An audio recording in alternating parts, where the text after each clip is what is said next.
বর্তমানে বাংলার আবাস এটা আগে কেন্দ্রীয় সরকারের প্রকল্প ছিল। গত 3 বছর ধরে কেন্দ্রীয় সরকার টাকা আটকে রেখেছে। ফের একবার একথা শোনা গেল মুখ্যমন্ত্রী মমতা বন্দ্যোপাধ্যায়ের মুখে।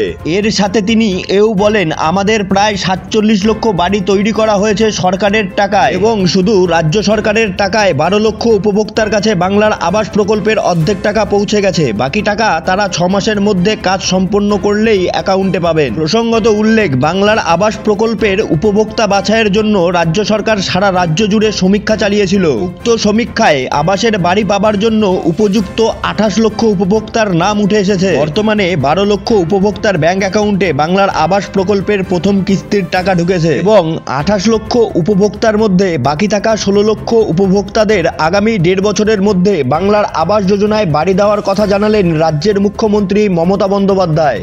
বাড়ি আপনারা জানেন, দীর্ঘদিন ধরে কেন্দ্রীয় সরকারের প্রকল্প ছিল এটা। এখন আমাদের কোনো ট্যাক্স নেই, একটাই ট্যাক্স, জিএসটি ট্যাক্স। যে টাকাটা কেন্দ্রীয় সরকার রাজ্য থেকে তুলে নিয়ে যায়।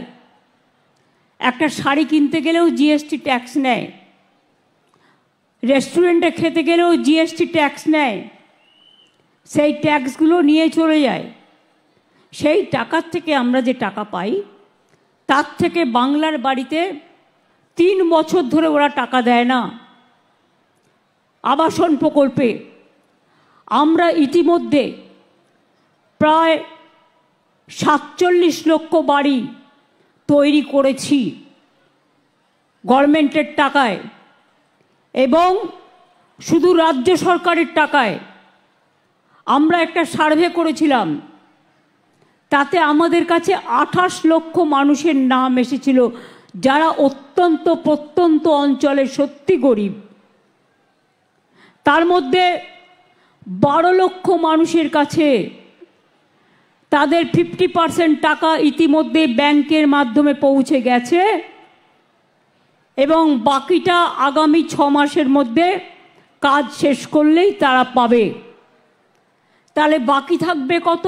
28 লক্ষের মধ্যে 16 লক্ষ। এই 16 লক্ষ মানুষের নাম যাদের আছে তাদের আমি বলি, ঘাবড়াবেন না, আমি আগামী 1.5 বছরের মধ্যে এই 16 লক্ষ বাড়ির ব্যবস্থাও করে দেব, যাতে আপনারা একটা মাথা গোজার স্থান পান।